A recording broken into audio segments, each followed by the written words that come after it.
अवयवदान चळवळीमध्ये मुलांचं काम केलेले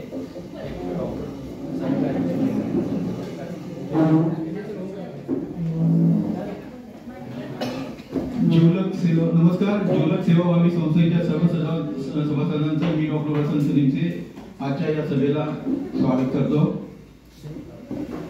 त्याचप्रमाणे आजचे वक्ते शिक्षण तज्ञ अजय भोवरा साहेबांचं मी स्वागत करतो आणि त्यांना कृपया डायसवर एक विनंती करतो. Sir please come on Dias.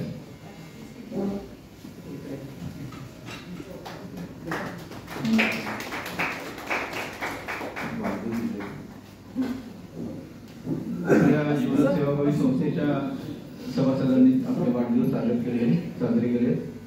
त्या डॉक्टर ज्योत्ना पवार त्याबद्दल सांगतील. हॅलो. मागची सभा आपली 1 जुलैला झाली. मी 2 जुलैपासून ज्यांनी आजपर्यंत बर्थडे साजरे केले त्यांची नावं घेते, त्यांनी गिफ्ट घ्यायला यावी. डॉक्टर बापूसाहेब पवार यांनी 4 जुलैला त्यांचा वाढदिवस साजरा केला.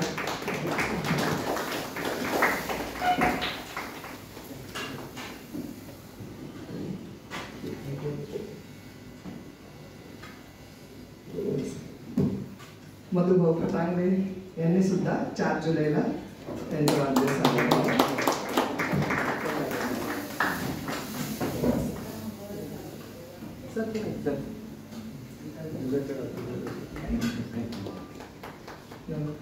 ॲनिव्हर्सरीज नव्हते आजपर्यंत कोणाच्या. धन्यवाद.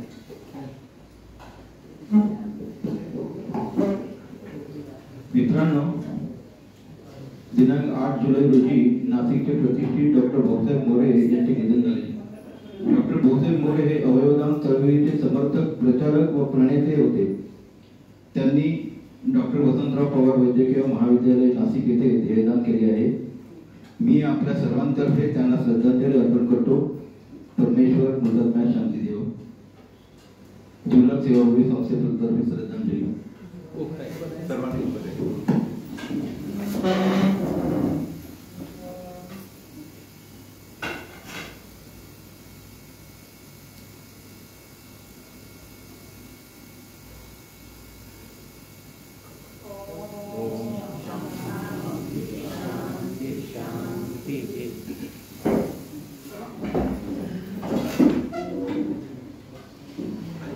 मी डॉक्टर रवींद्र शिवदे साहेबांना विनंती करतो की त्यांनी कृपया वक्त्यांचं ओळख करून द्यावी.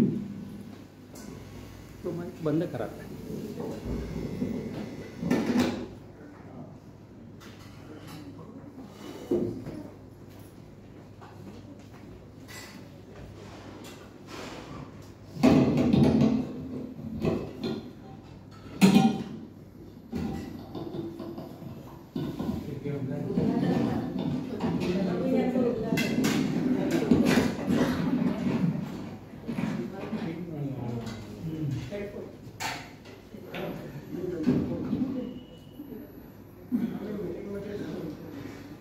आजच्या सभेमध्ये मी सर्व जिवलग मित्रमैत्रिणींचं स्वागत करतो.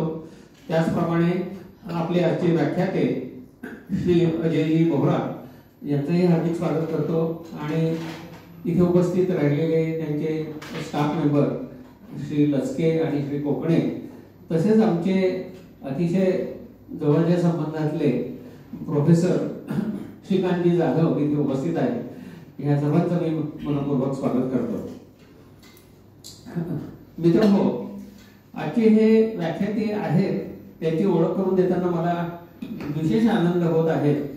कारण यांचं कुटुंब आमच्या पंडित कॉलनीतलंच राहणारं आहे आणि बालपणापासून त्यांच्या बोहरा कुटुंबातल्या मुलांबरोबर आम्ही खेळ खेळलेलो आहोत. अतिशय बुद्धिमान, अतिशय कर्तबगार, अतिशय जिद्दीचं आणि अतिशय कष्टाळू असं हे बोहरा कुटुंब. अजयजींचे आजोबा झुंबरलालजी यांना आम्ही प्रत्यक्ष पाहिलेलं आहे.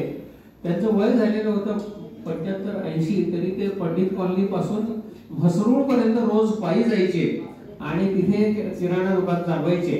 एक छोटंसं किराणा दुकान पंडित कॉलनीमध्ये देखील त्यांनी चालवलेलं होतं. तर बालपणापासून हे सगळं कुटुंब असंच प्रगतीशील आणि प्रगतीची उंच उंच शिखरं ह्या सगळ्या परिवारांनी विविध क्षेत्रामध्ये गाठलेली आहेत. आनंद बोरा आपल्याकडे येऊन गेलेले निसर्ग मित्र म्हणून त्यांना सर्वजण ओळखतात. 2 वेळा त्यांचं खूप सुंदर असं व्याख्यानही झालेलं आहे. त्याच्यानंतर काही मंडळी आर्किटेक्चर क्षेत्रामध्ये, काही फायनान्समध्ये, असं एकंदरीत सर्व प्रकारे प्रगतीच्या सर्व क्षेत्रामध्ये अग्रेसर झालेलं हे कुटुंब. या बोहरा कुटुंबामध्ये श्री अजयजी यांचा जन्म झाला. त्यांचे पिताश्री श्री ॲडव्होकेट रतनलालजी बोहरा हे फौजदारी क्षेत्रातले नामावलेले नामवंत वकील. त्यानंतर अजयजी यांचं शिक्षण VJTI इंजिनिअरिंग कॉलेज या मुंबईमधल्या सुप्रसिद्ध इंजिनिअरिंग कॉलेजमध्ये झालं. त्यांनी BA ची पदवी घेतली. त्यानंतर पुढील शिक्षणासाठी ते अमेरिकेला गेले. अमेरिकेमध्ये ऑक्सफर्ड नावाच्या युनिव्हर्सिटीमध्ये त्यांनी MBA केलं आणि त्यानंतर मेट लाईफ नावाची एक आंतरराष्ट्रीय, एक बहुराष्ट्रीय फार मोठी संस्था आहे, वित्तसंस्था. या संस्थेमध्ये ते कार्यरत होते आणि उत्तरोत्तर नवीन नवीन पदांवरती ते पोहोचले आणि सुमारे 6 वर्ष अशा प्रकारे अमेरिकेत काम केल्यानंतर मग मात्र मातृभूमीची हाक त्यांना ऐकू आली आणि अमेरिकेला गेलेला माणूस शक्यतो परत येत नाही, आपल्याला माहिती आहे. पण अजयजी भारतात परत आले. ते देखील त्यांच्या उद्यमशील स्वभावाची साक्ष त्यांनी लगेच पटवली. त्यांनी एक BPO कंपनी स्थापन केली. ही आरोग्य क्षेत्रात काम करणारीच कंपनी होती. हिचं काम इतकं उत्कृष्ट प्रकारे चाललं की WNS ग्लोबल नावाची आपल्याला माहिती असेल खूप मोठी आंतरराष्ट्रीय कंपनी आहे. त्या कंपनीने त्यांची कंपनी विकत घेतली. त्यानंतर एक अतिशय अभिनव असा त्यांनी उपक्रम राबवला. अजयजी आणि त्यांचे बंधू अनिल या दोघांनी मिळून एज्युकेशनल लोन देणारी एक कंपनी स्थापन केली. आपल्याला माहिती आहे की अनेक होतकरू तरुण असतात, आर्थिक परिस्थिती त्यांची नसते, शिक्षणाची खूप इच्छा असते, परंतु उच्च शिक्षण आर्थिक परिस्थितीमुळे शक्य होत नाही. तर ह्या मुलांसाठी त्यांनी एज्युकेशनल लोन देणारी एक कंपनी जिचं नाव क्रेडिला स्थापन केली आणि ही कंपनी उत्तरोत्तर यशाची शिखरं गाठत इतकी यशस्वी झाली की नंतर HDFC बँकेने 200 कोटी रुपयांना ही क्रेडिला कंपनी टेकओव्हर केली. तर अशा प्रकारे आर्थिक फायदा त्यांना खूप झाला. त्याचबरोबर खूप मोठं नावही झालं. विविध समित्यांवरती त्यांची नेमणूक व्हायला लागली. भारत सरकारच्या एज्युकेशनल लोन कमिटीवरती सल्लागार म्हणून त्यांची नेमणूक झाली. त्याच्यानंतर इकॉनॉमिक टाइम्सने त्यांना प्रॉमिसिंग एंटरप्रेन्योर नावाचा सन्मान दिला.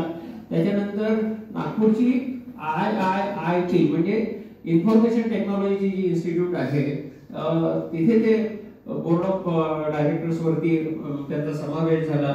अशी शिखर गाठत असतानाच त्यांना वाटलं की सामाजिक क्षेत्रामध्ये काहीतरी काम करावं आणि म्हणून त्यांनी नाशिकमध्ये न्यू इरा हायस्कूल ह्या नवीन शाळेची स्थापना केली. ही शाळा पूर्णपणे वेगळ्या तत्वावर चालणारी आहे, की डोनेशन घेतलं जात नाही आणि आज ह्या शाळेची प्रगती इतकी झालेली आहे की नाशिकमधल्या नामवंत शिक्षण संस्थांमध्ये आज तिची गणना होते. तिचं काम आज ते करीत आहेत. त्याचबरोबर विविध प्रकारचे सामाजिक उपक्रम देखील ते करीत असतात, कुठलाही गाजावाजा न करता. असं हे अत्यंत आदर्श स्फूर्तिदायक व्यक्तिमत्व आज आपल्याकडे आलेलं आहे. त्यांचं मी स्वागत करतो आणि आज आपल्याला शिक्षण क्षेत्रामधली नवीन क्षितिजे काय आहेत त्याबद्दल ते आपल्याला मार्गदर्शन करणार आहेत. तर मी त्यांना विनंती करतो की कृपया आपल्या व्याख्यानाला सुरुवात करेल.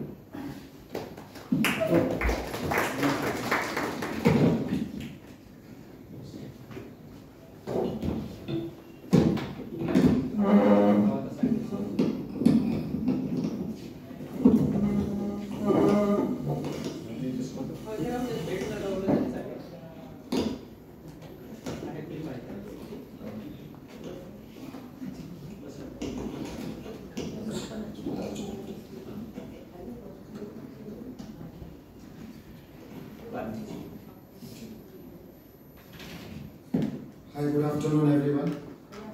Good evening. माझ्या ज्या माझी जी ओळख करून देण्यात आली आपल्या शिवदे सरांनी, त्याबद्दल मी त्यांचा अत्यंत आभारी आहे. मी फार भारावून गेलो की एवढी मनापासून मनस्वी ओळख आणि आमचे संबंध 3 पिढ्यांचे आहेत. आणि हे असताना म्हणजे मला खरोखर असं वाटतं की मी फार म्हणजे भाग्यवान आहे की आपल्या सगळ्यांसोबत आज आपण मला मान दिला, इथे बोलवलं. आणि सरांनी जी ओळख करून दिली ती विजयताईपासून सुरू झाली. एक मला सांगावंसं वाटतं की त्याच्या आधी मी पेठे हायस्कूलचा विद्यार्थी आहे आणि मी मराठी हीच माझी भाषा होती आणि मी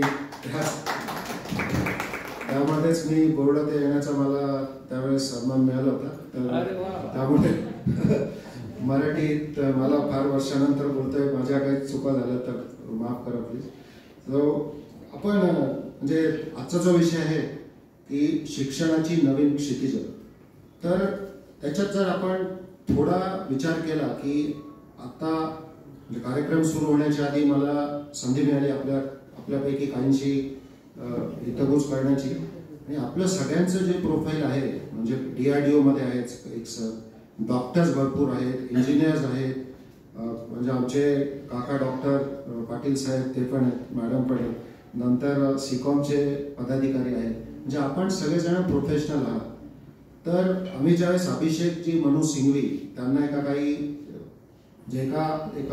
समाजाबद्दलच्या एका कार्यक्रमासाठी त्यांना मी इन्व्हाइट करायला जेव्हा गेलो तेव्हा त्यांनी एक वाक्य सांगितलं होतं, तिथून मी सुरुवात करतो की त्यांचं असं म्हणणं आहे की एखादा जर व्यापारी असला तर त्यांचा मुलगा किंवा मुलगी हा जन्मानुसार जन्मसिद्ध हक्क म्हणून त्याला व्यापारी म्हणून संबोधलं जातं.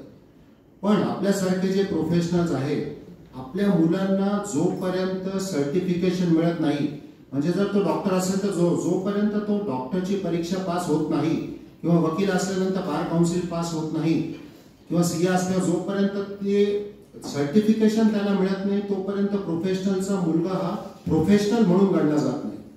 हा व्यापारी आणि प्रोफेशनल मधला बेसिक फरक आहे. आणि याचा आपण जर अंडरलाईन फाउंडेशनल फॅक्टर जर बघितला तो म्हणजे ज्ञान, नॉलेज. आणि म्हणून शिक्षण हा आपल्या सगळ्यांचा पाया आहे, प्रोफेशनल लोकांचा. आणि पूर्वीच्या काळी कोणाकडे ज्यांच्याकडे लक्ष्मी असेल ते या जगामध्ये पुढे जाऊ शकत होते. पण आत्ताचा जो काळ आलाय की जिथे मुबलक कॅपिटल हे अवेलेबल आहे, त्यामुळे ज्याच्या संकल्पना जास्त, ज्याच्याकडे इनोव्हेशन करण्याची क्षमता जास्त, म्हणजे ज्याचं नॉलेज जास्त, ज्याचं विस्डम जास्त, ते लक्ष्मी त्यांना फॉलो करू शकते. आणि म्हणून आपल्याला आज पुढची क्षितिज जाणून घेणं हे कदाचित रास्त होईल आणि फार म्हणजे वेळेनुसार एकदम ऍप्ट असं आहे असं मला वाटतं. दुसरं की आपण बहुतांश जण कदाचित ग्रँडफादर असाल, आजी आजोबा असाल, आपली नातवंड असतील, मुलं असतील.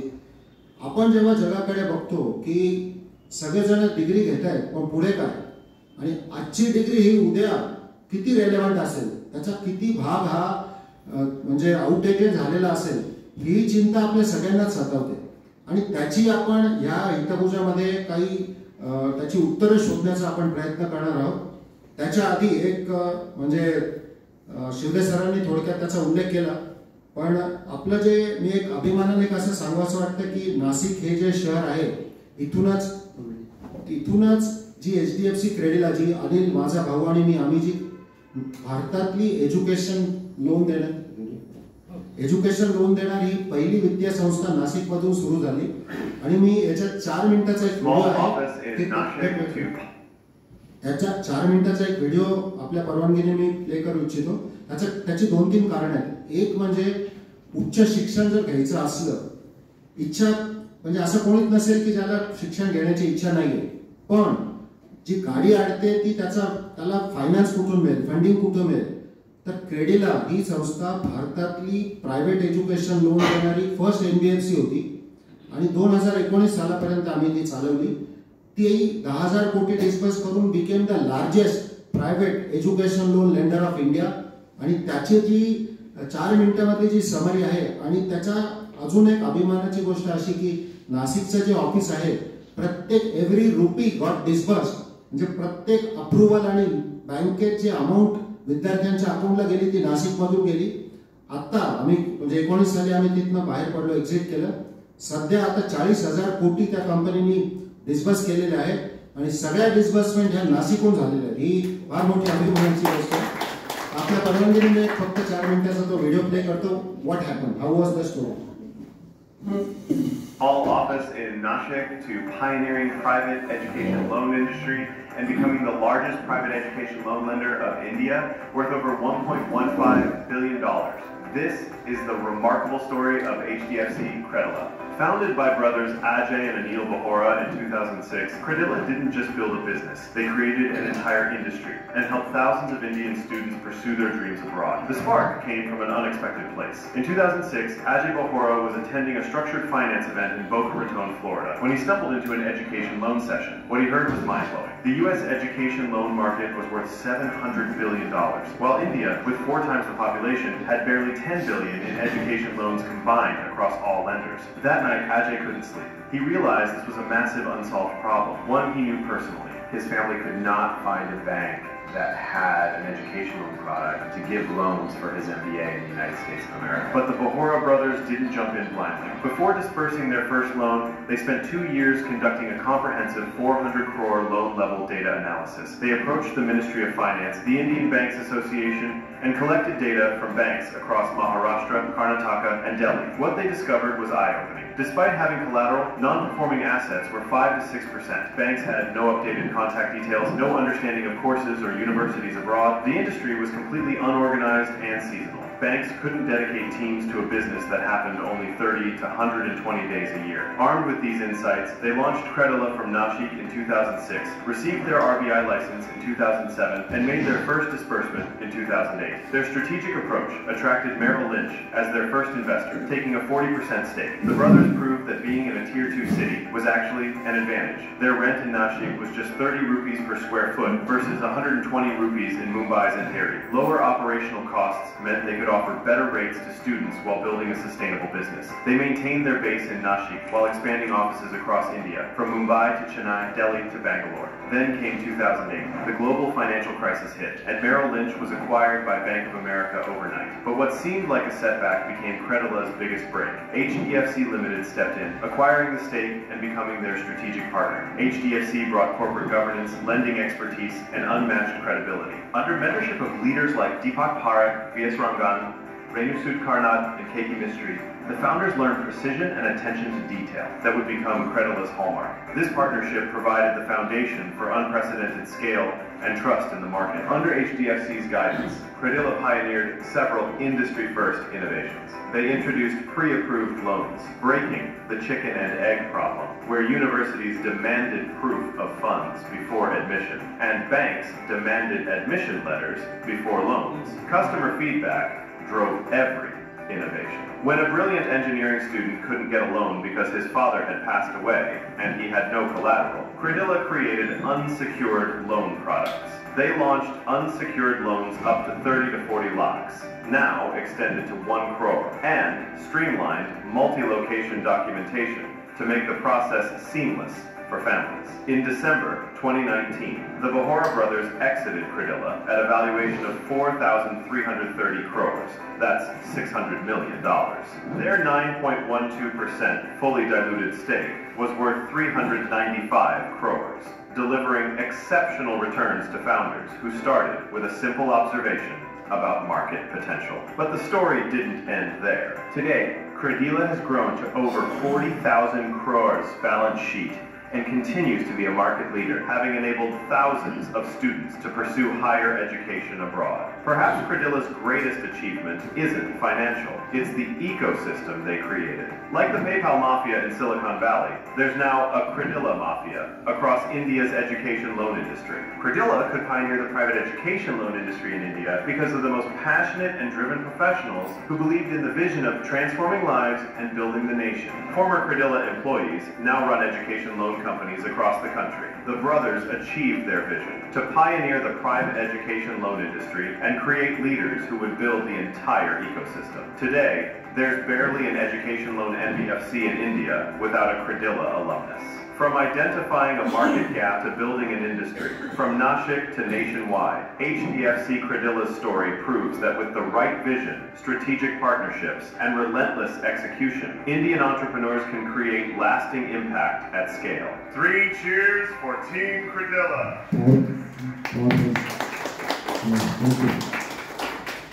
थँक्यू. ही पाटील अंकल कदाचित त्यांना माहीत असेल ही स्टोरी. याची सुरुवात झाली की मी जेव्हा MBA करायला आणि माझा भाऊ MS करायला जेव्हा आम्ही अमेरिकेत जात होतो तेव्हा एक तर वडील वकील असल्यामुळे ते असेच ब्लॅकलिस्टेड होते. अंकल ते मला काही वर्षानंतर समजलं. त्यामुळे लोन घेण्यासाठी फार परिस्थिती बिकट होती त्यावेळेस.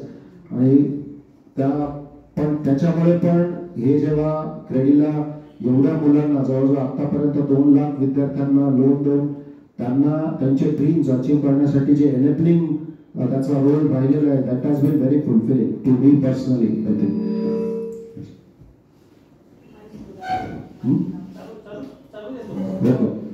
तर आता जसं आपण आधी ते बघितलं की आपल्याला जे आपली मुलं नातवंड किंवा आपण इतर बघतो जे यूथ आहेत इंडियाचे त्यांच्या पुढे काय होईल हा प्रश्न जेव्हा सतावतो तेव्हा कारण आपला विषय हा शिक्षणाची नवीन क्षितिज आहे. तर आधी आपण एक फंडामेंटल जर विचार केला की आपण जर हार्वर्ड युनिव्हर्सिटी किंवा IIT किंवा IIM किंवा स्टॅनफोर्ड युनिव्हर्सिटी किंवा अशा ज्या टॉप युनिव्हर्सिटी जगातल्या आहेत जर त्या एवढ्या चांगल्या शैक्षणिक संस्था आहेत तर मग सगळे CEOज आपण जर बघितले किंवा सगळे नोबेल प्राइज विनर्स किंवा रिसर्चर्स हे तिथलेच असायला हवे. जर त्या युनिव्हर्सिटीचा किंवा त्या एज्युकेशनल इन्स्टिट्यूटचा एवढा त्याचा इम्पॅक्ट जर झाला असता तर मग सगळेजण तेच हवे होते. पण परिस्थिती तशी नाही. आपण बरेच बघतो की बरेचसे बिलियनर, बरेचसे CEO, बरेचसे सायंटिस्ट हे त्यांचं शिक्षण हे टॉप युनिव्हर्सिटीमध्ये किंवा शाळांमध्ये झालंच असलं पाहिजे हे गरजेचं नाही. आणि बरेचसे IT ऑन्टरप्रिनर जे आहेत न्यू एज ते तर कॉलेज ड्रॉपआउट आहेत. बाय द सेम टोकन आणखी एक गोष्ट आपल्याला प्रकर्षानं जाणवते की जर समजा आपण हार्वर्ड युनिव्हर्सिटी किंवा IIT कुठले घेतलं जर ती संस्था एवढी मोठी आहे आणि त्याचा जर इफेक्ट एवढा जास्त असेल तर त्या जे ग्रॅज्युएटिंग विद्यार्थी आहेत त्यांच्या पगारामध्ये एवढी तफावत का? जे ग्रॅज्युएटिंग क्लास असतं why there is a massive variance in their salaries that get offer to them campus interview मध्ये. तर त्याचा आपण जेव्हा सखोल विचार करतो आपल्याला हे जाणवतं की आत्ताच्या काळामध्ये बदलाची सुनामी एवढी वेगाने येते की कुठलं कॉलेज किंवा कुठली युनिव्हर्सिटी आहे याच्याही पेक्षा महत्वाचं आहे की ज्याला आपल्याला रिक्रूट करायचं आहे त्या व्यक्तीला त्याची किती केपेबिलिटी आहे, त्याचे स्किल्स किती आहेत, त्याचा माइंडसेट कसं आहे, what value can he or she add to the work that they are doing. आणि म्हणून आपल्याला आपले जे नातवंड असतील किंवा आपले मित्र असतील किंवा जी युवा पिढी भारताची जी आहे त्यांचा जर विचार केला तर त्यांना सक्षम बनवणं फार गरजेचं आहे. आणि हे करताना आणखी एक गोष्ट आपल्याला म्हणजे फार महत्वाची आहे की आपण जेव्हा क्षितिज म्हणतो शिक्षणाची तर आपण कशासाठी तयार करतो, आपलं एन्व्हायरमेंट काय, व्हॉट इज द कॉन्टेक्स्ट. तर आपण जर बघितलं भारताची सध्याची अर्थव्यवस्था ही जवळजवळ $4 ट्रिलियन 4.3 और 4.2 ट्रिलियन म्हणजे एकावर 12 शून्य in the dollar denominated US dollars. तर त्याच्यामुळे 4.3 ट्रिलियनची आत्ताची आपली इकॉनॉमी आहे. आणि आपण जर प्रोजेक्शन्स बघितले जर ग्रोथ रेट बघितले तर पुढच्या 12 ते 15 वर्षांमध्ये भारताची अर्थव्यवस्था ही सध्याच्या 4 ट्रिलियन या नंबर पासून 10 ट्रिलियन होणार आहे. म्हणजे जे 4 ट्रिलियन पर्यंत पोहोचण्यासाठी भारताला जी 75 वर्ष लागली त्याच्या ह्या बॅकग्राऊंडवर पुढच्या फक्त 12 ते 15 वर्षात त्याच्या दुप्पट वाढ ही भारताच्या GDP मध्ये होणार आहे.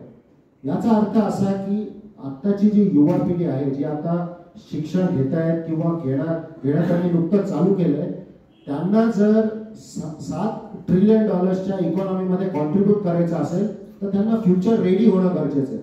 आणि त्यांना जर फ्युचर रेडी पुढच्या इकॉनॉमीसाठी व्हायचं असेल तर पुढच्या इकॉनॉमीमध्ये किंवा आत्ताच्या एन्व्हायरमेंटमध्ये कुठले स्किल्स किंवा काय करणं गरजेचं आहे हे आपल्याला बघायला पाहिजे. आणि शैक्षणिक संस्थांनी काय केलं पाहिजे याचा आपण आढावा घ्यायला पाहिजे. आणि याच बॅकग्राऊंडवर आपण जर आत्ताची हायर एज्युकेशन सिस्टम बघितली तर त्याच्यामध्ये आता भारतामध्ये 43 मिलियन 43 मिलियन म्हणजे 4.5 कोटी 4.3 करोड विद्यार्थी हे हायर एज्युकेशन घेतात, म्हणजे टर्शियरी एज्युकेशन 12वी नंतरचं एज्युकेशन घेणारे 4.3 जवळजवळ 4 कोटीच्या दरम्यान विद्यार्थी आहेत. आता भारतामध्ये जवळजवळ 80% त्यापैकी मुलं ही बॅचलर डिग्री घेत आहेत.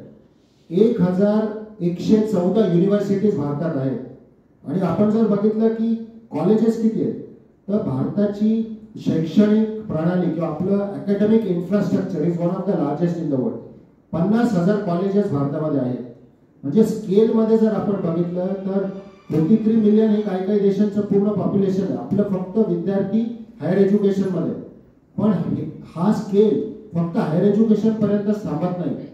तर आपण जर K to 12 म्हणजे किंडरगार्टन टू 12वी पर्यंत जर बघितलं तर 260 मिलियन स्टुडंट्स म्हणजे 26 कोटी विद्यार्थी हे 12वी पर्यंत शिक्षण घेत आहेत. थोडक्यामध्ये आपल्याला जो पूल जो आहे आपला ओव्हरऑल विद्यार्थ्यांची संख्या एवढी जास्त आहे की there are 2 components to that. एक तर त्यांनी काय फ्युचर रेडी ते झाले नाही तर भारताचे स्वप्न पूर्ण होणार नाही. एज्युकेशनल इन्स्टिट्यूट जर फ्युचर रेडी झाले नाही तर ते त्यांना लागणारं स्किल देऊ शकणार नाहीत. आणि त्याच्याही महत्वाची गोष्ट की आपल्या अर्थव्यवस्थेने त्यांना लागण्यासाठीच्या संधी उपलब्ध करून दिल्या नाहीत तर ते मिसमॅच होऊ शकतं. याच्यासाठी काय काय सोल्युशन्स होऊ शकतात त्याचा आपण थोडा आढावा घेऊ.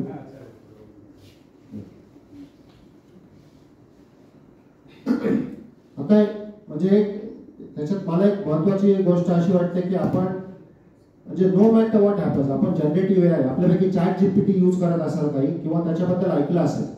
पूर्वीच्या काळी आपल्याला कम्प्युटरची भाषा शिकायला लागायची. आता कम्प्युटर आपली भाषा शिकलं. आपण प्लेन इंग्लिश मध्ये जर केलं की मला इथून मुंबईला जायचं आणि मुंबईहून समजा न्यूयॉर्कला जायचं आणि मला इकॉनॉमी क्लास पाहिजे की बिझनेस क्लास पाहिजे की प्रीमियम इकॉनॉमी पाहिजे, माझा पूर्ण प्लॅन बनवून द्या आणि मी 12 दिवसात काय काय बघायला पाहिजे याचा प्लॅन बनवून द्या. हे आपण फक्त एवढी वाक्य इंग्लिश मध्ये लिहिली तरी आर्टिफिशियल इंटेलिजन्स आपल्याला पूर्ण प्लॅन बनवून देऊ शकतो.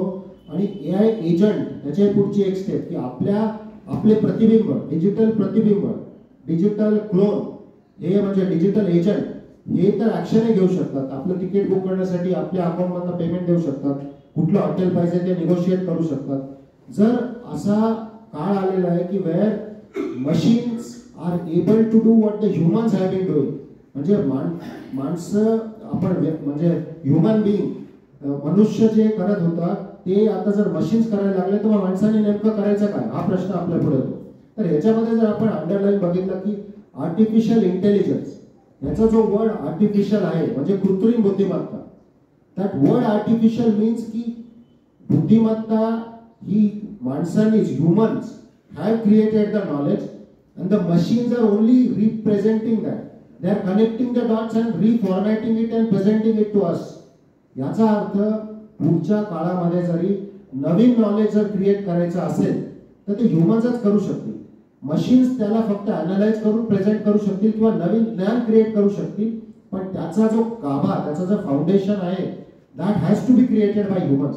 आणि त्याच्यासाठी कुठले स्किल्स गरजेचे आहेत तर म्हणजे this is to be future ready, preparing to be future ready. हा जर आपण मंत्र केला किंवा अंडरलाईन थीम जर बघितली आपल्या युवा पिढीसाठी किंवा पुढच्यासाठी, so critical thinking and developing your personality. तर दुसरा त्याच्यात एक भाग असा की पूर्वीच्या काळात इंजिनियर किंवा डॉक्टर बनणं, सायन्स घेणं किंवा म्हणजे सायंटिफिक लॉजिकल डिसिजन मेकिंग करणं हे प्रीमियम होतं. आता मशीन्स हे लॉजिकल थिंकिंग करण्यामध्ये ह्युमन माणसाच्या बरोबर आलंय, पण क्रिएटिव्हिटी मध्ये अजूनही माणसाला तोड नाही. म्हणजे being able to connect the dots त्याच्यासाठी जे लिबरल आर्ट्स घेत आहेत म्हणजे एखादा चांगला फोटोग्राफर असेल किंवा पेंटर असेल, मशीन्स त्याला त्याचं जे क्रिएटिव्हिटी जी आहे ती त्याला रेप्लिकेट करणं हे फार अवघड होईल. तिथे human nature can visualise way beyond the boundaries which is not possible for the machines at the given time.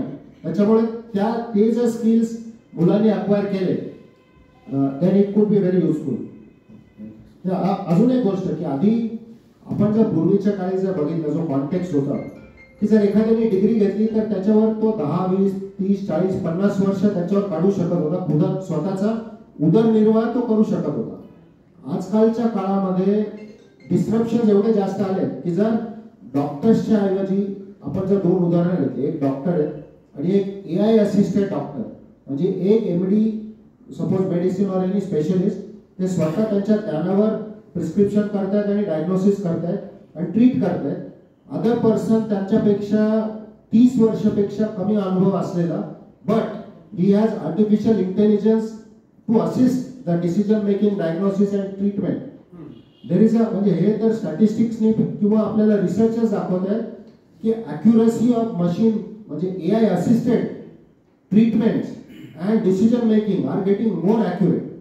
याचा अर्थ एवढाच की जर पूर्वीच gone are the days when आपण एक डिग्री घेतली आणि त्याच्यावर आपण 30 ते 50 वर्षाचं आयुष्य आपला उदरनिर्वाह करू शकलो, has now unfortunately become the history. That means unlearning and relearning has become the fundamental premise or a requirement to be able to survive, not just thrive but survive. म्हणजे जी जसं AI आलंय, डॉक्टर्सना त्यांचे स्किल्स इम्पॉर्टंट आहेतच, clinical skills, procedural skills, but in addition can they use technology to make their job more effective? Can they engage with hyper personalize care? म्हणजे जसं medicines आहेत, ते जर AIनी प्रत्येकाच्या ब्लड रिपोर्ट प्रमाणे, एक्सरे प्रमाणे, त्यांच्या सगळ्या डायग्नोस्टिक टेस्टनुसार ते हायपर कस्टमाइज करू शकतात, इंडिव्हिज्युअलाइज मेडिसिन किंवा इंडिव्हिज्युअलाइज ट्रीटमेंट. एवढा जर अॅक्युरसी जर येणार असेल, सो त्याचा आपण जर त्याची गोळाबेरीज बघितली आणि we connect the dots, that means everybody has to continue to unlearn. जे आपण शिकलोय ते अनलर्न करून relearn and keep enhancing the portfolio of our competencies, skills and change the mindset to be students for life. Here, underlying theme is what I understand as what we need to do as the fundamental thing to be future ready. आता आपण ते पण बघितलंय की already computer म्हणजे मशीनने आपली भाषा शिकलोय, त्यांना आधी आपल्याला त्यांची भाषा शिकायची गरज नाही. आणि रोबोट्स आर टेकिंग डिसिजन्स. म्हणजे आपण जर टेस्लाच्या ज्या काही जर कार्स बघितल्या किंवा वेमो, WAYMO, आपण जर अमेरिकेत गेला असाल काही, तर तिथे ह्युमन म्हणजे विदाउट ड्रायव्हर कार्स चालतात आणि they have been on the roads, drone delivery करतात. दॅट मीन्स द रोबोट्स, कुठे ट्रॅफिक आहे, कुठे ब्रेक लावायचा, it has become so accurate already. But त्यांना मॅनेज करणं, त्यांचे प्रोग्राम करणं किंवा त्यांना make it more efficient will still be the human brain.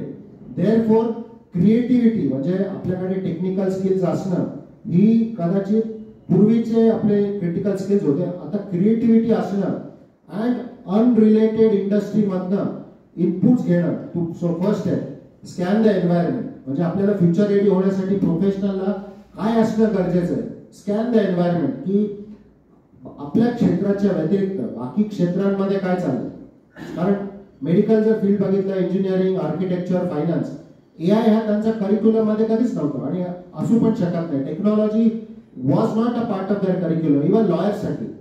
नाव म्हणून त्यांना आजूबाजूच्या वातावरणात किंवा एन्व्हायरमेंट मध्ये काय सुरू आहे, to scan that environment, then figure out how they can interpolate those dots and connect those dots.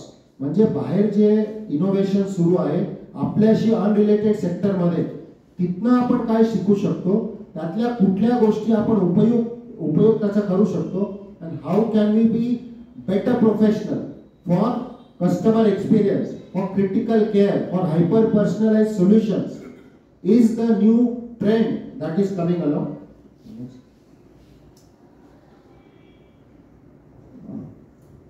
हे आपण बघितलं की त्याच्यामुळे we are at an inflection point, की पूर्वी जसं एक डिग्री घेऊन आपण चरितार्थ चालू शकत होतो, तो काळ आता बदललेला आहे. So we have to be the students for life. आता इफ वी रिअली सी की आपण जर IT-चा जर काही प्रोग्रामर आपल्यामध्ये कोणी असतील किंवा आपले काही मुलं किंवा आपले ओळखीचे किंवा मित्र किंवा आपले आजूबाजूला आपले नेटवर्कमध्ये कोणी असतील जो प्रोग्रामिंग करायला, त्यांना सपोज C लँग्वेज शिकली, जावा, वॉट एव्हर ऑर .NET, त्यांना पूर्वी जर 8 तास लागत असतील, आता त्यांनी जनरेटिव्ह AIला कमांड द्यायची, त्यांचा पूर्ण प्रोग्राम काही सेकंदामध्ये बनवून रेडी होतो. नाउ हे जर सगळीकडे होत असेल, so that means productivity is getting enhanced without any incremental efforts. Now if that is happening, that's a derivative of that, or the outcome of that, or the consequence of that is की त्यांच्याकडे free time फार राहील. जसं technology हे जसं challenge आहे, at the same time it is triggering lot of opportunities. The way I understand is एकदा productivity वाढली, एक जर प्रोग्रामर 4 प्रोग्रामरचं काम करत असेल तर त्याचा पगार हा डबल होऊ शकतो. कारण आधी 4 लोकांचा पगार लावण्याच्या ऐवजी एम्प्लॉयर म्हणू शकतो की मला 4च्या ऐवजी याला मी दोघांचा पगार देतो, सो ही पे हॅपी. म्हणजे याचा अर्थ income is going to go up. ज्यांना जॉब आहे किंवा जे मिनिंगफुल काम करतायत, salary can go up, productivity will increase. म्हणजे त्यांना 8 तास काम करण्याच्या ऐवजी 6 तास काम करून किंवा आठवड्यातून 3 दिवस ऑफिसला जाऊन सुद्धा जर ते तेवढं काम करू शकणार असतील तर त्यांच्याकडे भरपूर फ्री टाइम आहे. and they have resources, they have money. So what will they do? Wellness industry in my opinion can do extremely well. म्हणजे आपण जर भारताची जी Indian civilization and the culture of India, आपण हे म्हणजे 60% of the global economy was controlled by India and China. आपण हे जे वेस्टर्न वर्ल्ड आले ते आता त्याचं रिसेंट फेनॉमेना. तर the time has come for India to take back the role of engine for growth. आणि त्याच्यासाठी जर आपण व्हीगन किंवा आपले जे ऋषी मुनींनी जे ठरवून दिलेलं आहे ते, किंवा योगा, प्राणायाम, माइंड कंट्रोल, ही जी सगळी शब्दावली किंवा आता जे सायंटिस्ट त्यांना रिसर्च करून ते असं दाखवतात की ते त्यांना आता समजलंय ते ऍब्सोल्युटली चुकीचं आहे. आपल्या पूर्वजांनी ते हजारो वर्षांपूर्वी सुरुवात केलेली आणि जग तिकडे आता वळतंय. जर म्हणजे पैसा सगळ्यांकडे पण मानसिक शांती कोणाकडे, त्याचं जर सोल्युशन भारतीय संस्कृतीमध्ये असेल किंवा आपल्या कल्चरनी जर ते ऑलरेडी केलेलं असेल, योगा ही जगाला दिलेली भारताची फार मोठी देणगी, त्याच्याशी रिलेटेड किंवा वेलनेस, मेडिकल टुरिझम याच्यावर जर कोणी फोकस केला किंवा त्याच्याशी रिलेटेड जर स्किल्स आपल्याला अक्वायर करता आले, नॉलेज करता आले, then they could probably be able to do better on the in the future or for the emerging opportunities. त्याच्यानंतर टुरिझम. नॅचरली आता जर माणसाकडे वेळ जास्त असेल लोकांकडे, they will be able to travel around. Tourism and health care creates maximum jobs.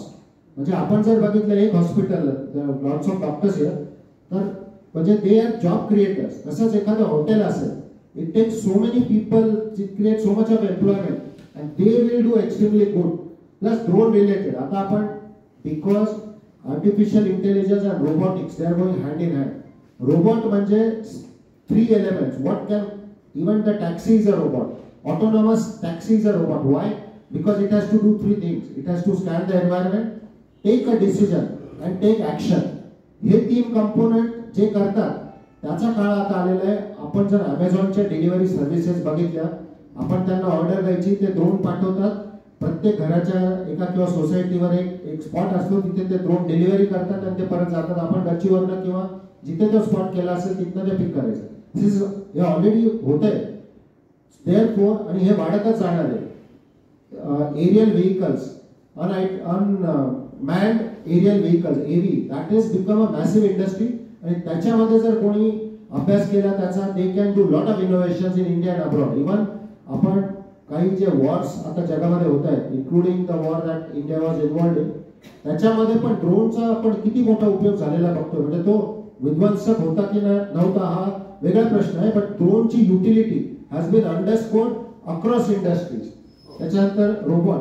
So याचा अर्थ ओव्हरऑल त्याचा आपल्याला थीम याच्यात ही निघते की artificial intelligence may or may not replace a human being, but the person using artificial intelligence will replace a human being. म्हणजे आपला job हा आर्टिफिशियल इंटेलिजन्स खाणार नाहीये, तर आर्टिफिशियल इंटेलिजन्स यूज करणारा व्यक्ती आपला जॉब घेऊ शकतो. Therefore, it is imperative on us to be able to learn those skills, unlearn and relearn new skill, which is artificial intelligence, robotics and various other things.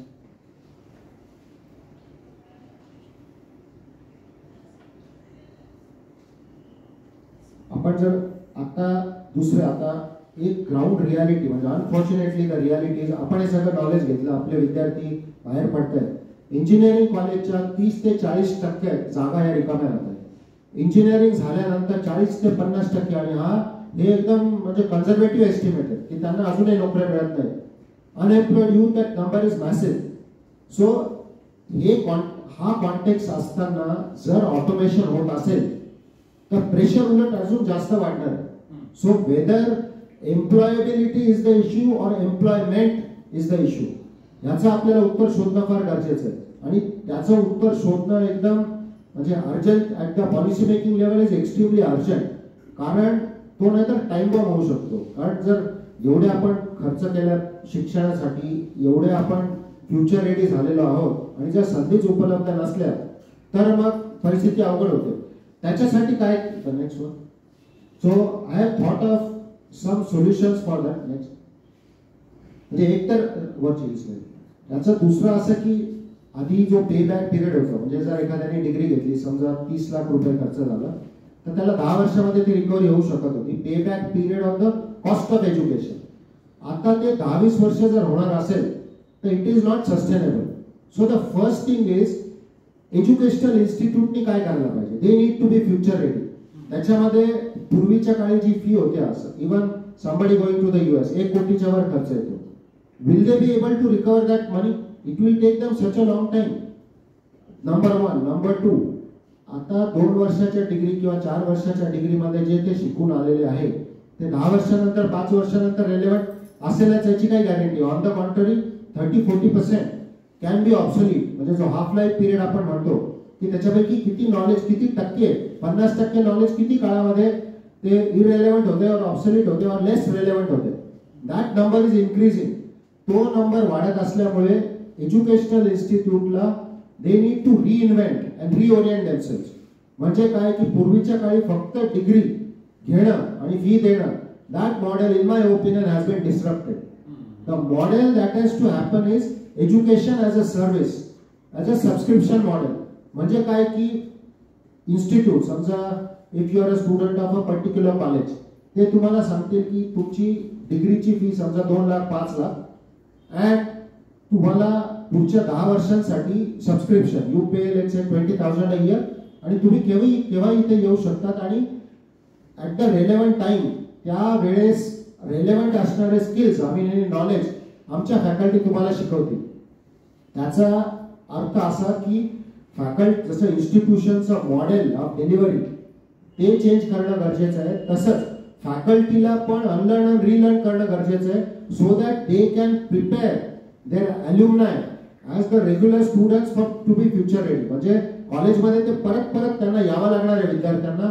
जे relevant त्या काळात असेल ते स्किल्स परत शिकून they will have to go back. Education as a service. So that model is inevitable in my opinion.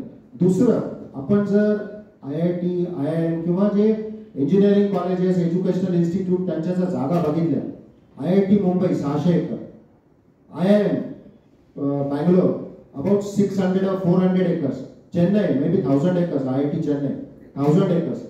आता जर त्यांची एवढी कॉस्ट असेल to maintain that facility 1 is crores of rupees. That means प्रत्येक स्टुडंटला त्याचा काहीतरी कंपोनंट येणार आहे फीवर. नाव आपण जर काळ बघितला AC आणि BC म्हणजे आफ्टर क्राइस्ट नाही, आफ्टर कोविड आणि बिफोर कोविड.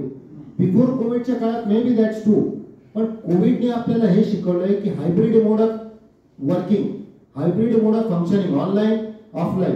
आता प्रत्येक जण झूमवर किंवा असे डिजिटल टूल्स वापरतो जर आहोत तर ते शिक्षणात का वापरले जाऊ? ते जर वापरले तर त्यांची कॉस्ट कमी होऊ शकते, capital expenses can be reduce and it can become affordable. कारण पे बॅक पिरियड जर लॉंग असला तर पॅरेंट्सनी ते फी कसं काय देऊ शकणार आहे आणि त्यांना ते परवडणार पण नाही. So can it be modular education. जसं आपण मॉड्युलर फर्निचर बनवतो, म्हणजे एज्युकेशन पूर्वी एक ताट असायचं, थाळी. ती थाळी प्री सेट मेनू आहे, तुम्हाला तिथं जायचं, थाळी तीच मिळणार आणि जेवायचं. So thali model has to be transform into a buffet model or a la carte model. म्हणजे की तुम्हाला काय स्किल शिकायचंय ते शिकू शकता. आणि न्यू इयरचा एक अनुभव जर if I can share with you, आता जर एवढं ज्ञान हे एवढ्या वेगाने येते आणि जाते, जुनं ज्ञान जाते आणि नवीन येते, त्याच्यामध्ये पूर्वीच्या काळी the Indian education system and globally there is an obsession with teaching. आपली एज्युकेशनल प्रणाली जर बघितली, obsession with teaching. That paradigm has to shift. Obsession from teaching मधनं आपल्याला ट्रान्सफॉर्म व्हावं लागणार आहे की ऑब्सेशन विथ लर्निंग. म्हणजे आपण जर सीएचं उदाहरण द्यायचं झालं तर सीएचा जर कोर्स बघितला, सीए मध्ये कुठली युनिव्हर्सिटी नाही, कुठली युनिव्हर्सिटी त्यांना डिग्री देत नाही. भारताचे ऑडिट वर सही करण्याची सुद्धा त्यांना अधिकार आहे. याचा अर्थ ते verified and validated educational methodology आहे, जी शासकीय कार्यालयात पण ते ऍक्सेप्टेड आहे. What is their way of learning? They are not, तिथलं कुठं प्रोफेसर येऊन त्यांना शिकवत नाही. They have to work as an intern with as an article with a chartered accountant, and they have to study on the job. That is doing immersive learning on the job. हेच जर model सगळ्या ठिकाणी आपण वापरलं की त्याला engineering शिकायचं, they should go in the company. Medical of course the basic has to be learn in the classroom, but more time with the practitioner.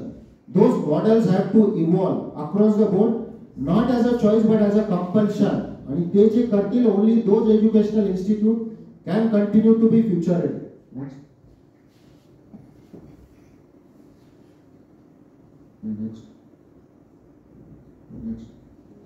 Next. Next. याच्यात अजून एक कॉन्सेप्ट आहे मागे, नॅनो डिग्री. सो आता इफ वी सी, आम्ही स्कूलमध्ये पण ते बघतो की जर आपण थाळी टाईप मॉडेलमधनं जर अलाकाट किंवा बुफे या मॉडेलमध्ये येतोय, म्हणजे hyper customise, hyper personalise education model, की कोणाला काय वाटतंय.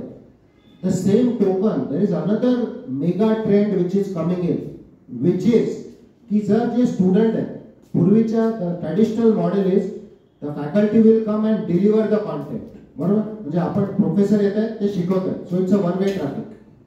That means the professor is in charge of the process of teaching. In my opinion, that has been disrupted. That is become more or less relevant or obsolete. The current model is the student becomes in charge of the process of learning. म्हणजे काय शिकायचं आहे याचा पूर्ण control हा स्टुडंटच्या हातात असला पाहिजे. And the student would and should select the mode of learning. म्हणजे आपण जर 10 विद्यार्थी घेतले, 50, प्रत्येकालाच पुस्तक वाचून आपलं अब्सॉर्ब करण्याची मानसिकता कदाचित नसेल. Some students can learn better if they go on YouTube and watch that video and learn. Some people might listen to artificial intelligence audio and learn. Some might want to see actual experiment and learn. Some might say I'll read the book on my own and would learn. So another paradigm, another thought process for educational institute is give the freedom to the students what mode of learning they prefer. And educational institute should be the certifying agencies. म्हणजे जसं CA मध्ये तुम्ही कुठल्याही पद्धतीने account शिका, audit शिका, परीक्षा ही CS घेणार, तिथे काही ते बार लोअर करणार नाहीये. तसंच जर सगळ्या एज्युकेशनल मध्ये ते आलं की credentials, they have to pass the examination, आणि ते फ्युचर नाही बोलत, ऑलरेडी होत आहे. If you see the certification of Amazon, employers are more interested to know AWS certification तुमच्याकडे आहे का क्लाउड कम्प्युटिंगचं. That is more relevant than a bachelor's degree in engineering. Why? Because it's a certification from a practitioner. So that is very critical. आपल्याला question and answer पण करायचे. So I'll go to the last point. Yeah. Next. Yeah. This is the last slide I would want to talk about. की आपण म्हणजे हा सगळा जर विचार केला तर एक गोष्ट आपल्याला जाणवते की इंजिनियर्स, प्रत्येक ग्रॅज्युएटला जर तेवढ्या संधी उपलब्ध मिळत नाहीये, जॉब्स तेवढे क्रिएट होत नाहीये, आणि तेवढे त्याला फंडामेंटल सिस्टमिक सोल्युशन काय, what is it that can be done by the policy makers or the decision makers at a systemic level where the issue can be resolved and India can continue to lead the evolution towards higher education what it has been. Nalanda आणि तक्षशिला या भारतात होते, जगातले सगळे लोक भारतात यायचे because India was the hub of knowledge creation, not content delivery. तर असा हा जर सुवर्णकाळ परत आणायचा असेल तर आपण जर बघितले 3 गोष्टी की ऑन वन हँड आता भारताचा जो ग्रॉस एनरोलमेंट रेशो आहे तो 27.2%, म्हणजे अवेलेबल त्या एज ग्रुप मध्ये किती मुलं हायर एज्युकेशन घेत आहेत, तर 27% मुलं आता घेत आहेत. नॅशनल एज्युकेशन पॉलिसीनुसार ते पर्सेंटेज त्यांना 50% पर्यंत न्यायचे. This is one part. So national education policy implementation हा वन पार्ट. सेकंड, भारताची इकॉनॉमी जर करंट 4 ट्रिलियन पासून जर 10 ट्रिलियन होणार असेल पुढच्या 12 ते 15 वर्षांमध्ये, तर आपल्याकडे ह्युमन रिसोर्सेस आपले युवा हे फ्युचर रेडी असणं गरजेचं आहे. That's the second point. Third, knowledge एवढ्या वेगानं डिस्टर्ब होत आहे, इरेलेव्हंट होत आहे. So they need to continue to unlearn and relearn and the educational institute need to be aligned to the ground realities of the world economies. ते करण्यासाठी I thought of one model which is fully integrated, self-sustaining, sector-specific cluster. I repeat, fully integrated म्हणजे end to end, self-sustaining म्हणजे त्याच्यामध्ये external कशाचीच गरज नाही. And the model is such that it is sector-specific. म्हणजे त्याचं जर उदाहरण घ्यायचं झालं तर what will it include? म्हणजे आता समजा हेल्थकेअरचा एक क्लस्टर आपण घेतला तर त्या क्लस्टरमध्ये म्हणजे एक स्पेस आहे, सपोज स्पेशल एज्युकेशन झोन, त्याच्यामध्ये एक स्पेस आहे हेल्थकेअर क्लस्टर. तिथे कोण कोण असेल? Government policy makers. म्हणजे ते ठरवतील की आता मेडिकल टुरिझम आम्हाला प्रमोट करायचं आहे. If they decide that means government policy research organisation पण असेल, गव्हर्नमेंट अंडरटेकिंग पण असेल. म्हणजे तिथे समजा ESIC हॉस्पिटल असेल. सो ऑन वन हँड काय पॉलिसी येणार आहेत त्या समजतील, पॉलिसी मेकिंग होते तिथेच गव्हर्नमेंटचे इन्स्टिट्यूट आहेत, प्रायव्हेट एंटरप्राइजेस, हॉस्पिटल, कॉलेजेस ते तिथे असतील. टेक्नॉलॉजी इन्क्युबेशन, हेल्थ टेक मध्ये डिलिव्हरी करणारे पण geographically in the same area. And then also support network, की त्यांना सपोर्ट देणारे फॅसिलिटीज, हॉटेल्स, रेस्टॉरंट्स तिथे जर असले, असा आपण जर एक क्लस्टर इमॅजिन केला. So what would happen? आत्ताच्या करंट मेथोडॉलॉजीमध्ये educational institute is disconnected from what is happening around them. आणि देर इज अ लॅग. म्हणजे आपण चेस खेळताना जसं ब्लॅक आणि व्हाईट करतो, व्हाईट लीड करतात आणि ब्लॅक फॉलो करतात. The time has come for the educational institute to play white. म्हणजे ते जोपर्यंत त्यांना समजतं की क्लाउड कम्प्युटिंग आता येते तोपर्यंत cloud computing has been disrupted, त्यांचा सिलेबसच रिवाइव्ह होत नाही, तोपर्यंत स्टुडंट जात नाही. There is a lag and that creates a disconnect. ते अनएम्प्लॉयबल होतं. इन्स्टेड रिअल टाइम ऑनलाईन हे जर क्लस्टर आपण बनवलं की काय पुढच्या 5 वर्षात येणार आहेत, ते शासनाचे काय निर्णय होत आहेत, त्याच्यासाठी टेक्नॉलॉजी काय, कुठल्या प्रकारच्या प्रॉडक्टवर काम करतायत, त्याच्यासाठी हॉस्पिटलला कसं तयार राहावं लागेल. जर मेडिकल टुरिझम येणार आहे तर त्यांना 500 बेड बनवणं गरजेचं आहे. जर AI त्याच्यासाठी प्रमोट होणार असेल तर डॉक्टर्सना AI यूज करणं गरजेचं आहे. त्यामुळे educational institute will adopt that particular module in their curriculum. आणि हे जर आपण सगळ्या सेक्टरसाठी जर करू शकलो, then we would have created a systemic solution where the graduates not only would be future ready, but we would have institutionalized the process of unlearning, relearning, and it would become a DNA for them. आणि हे सगळं झाल्यानंतर आपण जर overall म्हणजे wear India stands और आपल्या संस्कृती आपण जर बघितली तर पूर्वीच्या काळामध्ये इट वॉज सेम गुरुकुल पद्धत होती. देन टेक्नॉलॉजी आली, सायन्स आलं आणि त्याच्यानंतर आपण जर मासे बघितले तर माणसांनी माशांकडे बघून पाणबुड्या बनवल्या आणि माणूस हा माशांसारखा पोहायला शिकला. पक्ष्यांकडे बघून त्यांना स्फूर्ती, प्रोत्साहन मिळालं आणि त्यांनी विमानाचा शोध घेतला, ते पक्ष्यांसारखं उडायला लागले, हरणासारखं पळायला लागले, त्यांनी गाडी बनवली. पण माणूस हा माणसासारखा जगायला अजून शिकला नाही. आणि त्याचं कारण असं आहे की फक्त टेक्नॉलॉजी करून चालणार नाही. आपले जे संस्कार आहेत, माणसाला माणूस म्हणून जगवण्यासाठीचे जे फंडामेंटल जे कर्तव्य किंवा जबाबदारी शिक्षणाची आहे, ती जर भारताने पार पाडली व्यवस्थित तर पूर्ण जग हे भारताकडे पुन्हा पूर्वीच्या काळात जसं यायचं तसा सुवर्ण काळ भारतात येईल असं मला वाटतं. थँक्यू.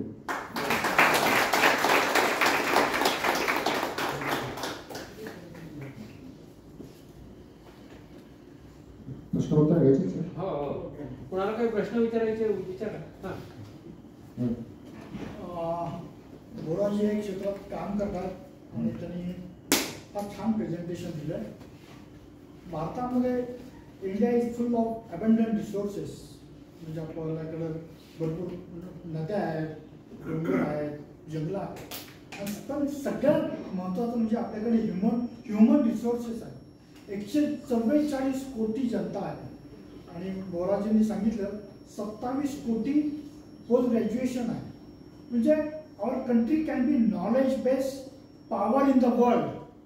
डॉक्टर रघुराम राजन, अनेक तज्ज्ञ लोक त्या गव्हर्नमेंटला सांगतायत की काही करा, आत्ता जे सध्या आपल्याकडे जे एज्युकेशनचं बजेट आहे हे जगातल्या ज्या राष्ट्रांमध्ये सगळ्यात कमी आहे. It is around 2% of the GDP.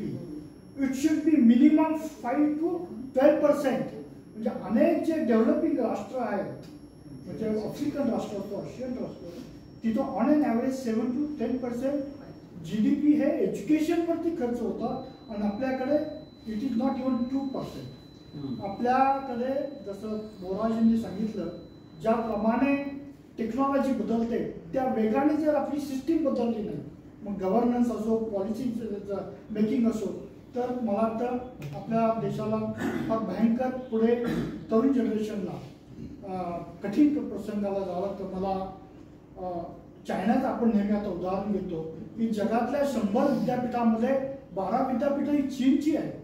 त्यांनी आता एज्युकेशन सिस्टीममध्ये ड्रास्टिक बदल केला. आत्ता मी वाचलं की गेल्या वर्षी जवळपास 30,000 भारतीय मुलं चीनमध्ये शिकायला गेलेली. आपण कुठे आहोत? तर किमान मला वाटतं पुढचे 10 वर्ष, ठीक आहे आपण सध्या रस्ते, विमानं, रेल्वे गाड्या वगैरे बांधतोय, पण किमान 10 वर्ष गव्हर्नमेंटने जर एज्युकेशन आणि हेल्थकेअरवरती जर भरपूर किमान 5 ते 7% ऑफ GDP खर्च केला तर भारत ही जगातली फार मोठी एक याला ह्युमन रिसोर्स पॉवर डेव्हलप होईल असं मला वाटतं. बरोबर आहे की नाही? माझे म्हणजे वैयक्तिक माझे विचार सांगतो. म्हणजे असं व्हायला पाहिजे आणि याची नितांत गरज आहे. पण मला एक शासनाबरोबर काम करण्याची काही संधी जेव्हा मिळाली तर मिनिस्ट्री ऑफ फायनान्सचे पण तिथे सिनियर लोक होते आणि आमच्या बऱ्याच वेळा त्याच्याबद्दल चर्चा झाली. तर त्यांनी जे कॉन्स्टेंट शासनाचे आहेत त्याबद्दल जर आपण बघितलं, आणि ही गोष्ट जवळजवळ 5-7 वर्षांपूर्वीची आहे, पण त्याचाच म्हणजे ती जी चर्चा झाली ती आणि आत्ताची परिस्थिती ही जर आपण बघितली आणि जर आकडेवारी बघितली, आयडियली कुठल्याही शासनानं, सरकारनं हे शिक्षणाचा पूर्ण खर्च केला पाहिजे. KG पासून तर उच्च शिक्षणापर्यंत सगळे पैसे सरकारने द्यायला पाहिजे आणि पालकांवर त्याचा अजिबात बोजा यायला नाही पाहिजे. This is utopian scenario. This should happen. आपण ज्यावेळेस आम्हाला त्यांच्याशी चर्चा करताना जे जाणवलं की त्यांचं जे म्हणणं होतं आणि त्याचा आजकाल म्हणजे इन टुडेज कॉन्टेक्स्ट आपल्याला शासनाने पैसे खर्च करायचे, that means money has come from somewhere.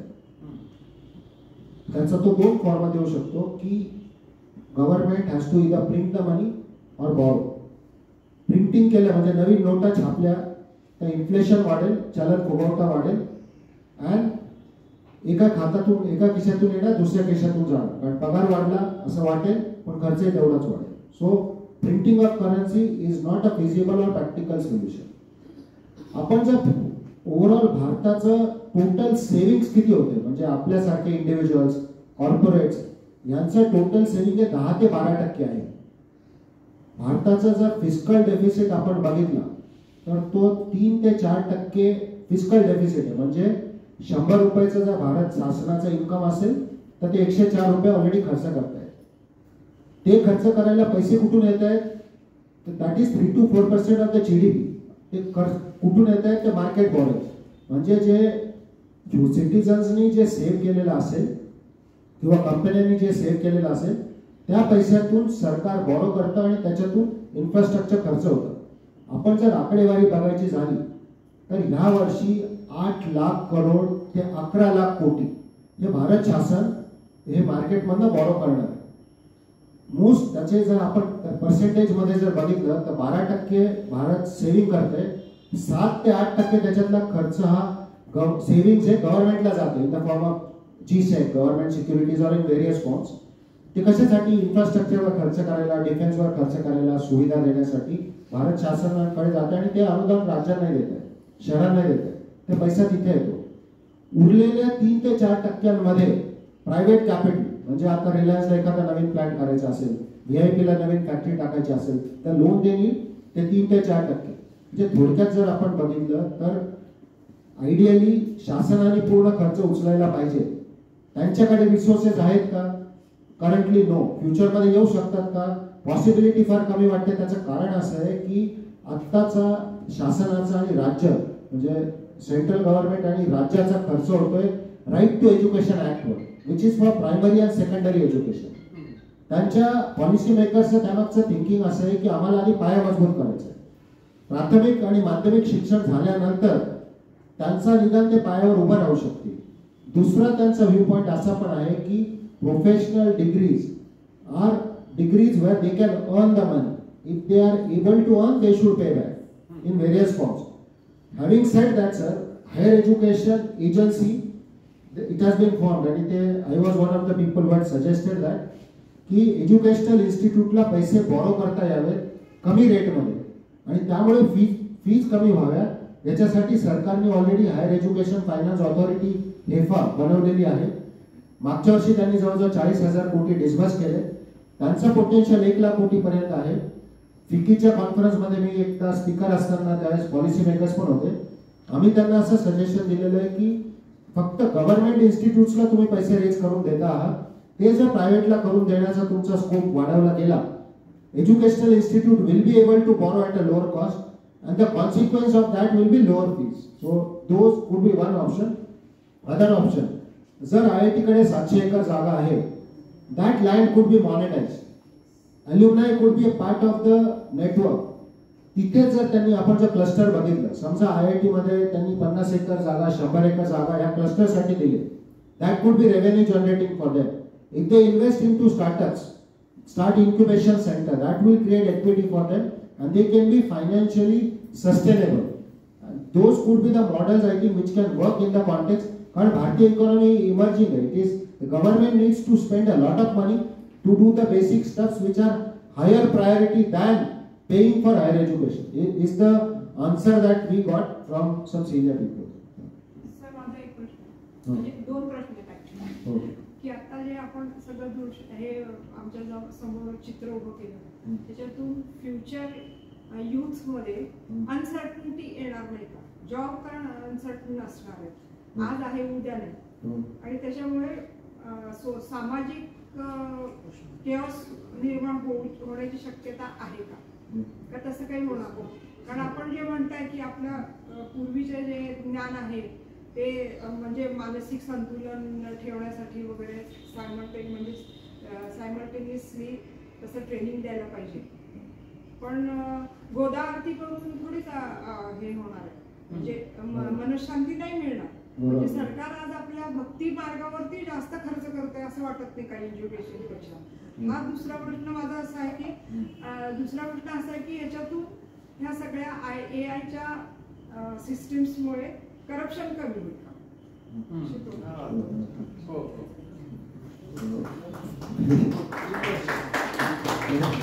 दुसऱ्या प्रश्नाचं उत्तर फक्त हाती देतो कदाचित की करप्शन कमी. तर आय थिंक आर्टिफिशियल इंटेलिजन्सचं जर बघितलं तर त्याची प्रोसेसिंग पॉवर जी आहे ती एवढी वेगाने चालते की ट्रान्सपरन्सी ऑटोमॅटिक आहे. म्हणजे शासनाने कुठं खर्च केले त्याच्यात फक्त कम्प्युटरमध्ये टाकल्यानंतर लगेच उत्तर येते.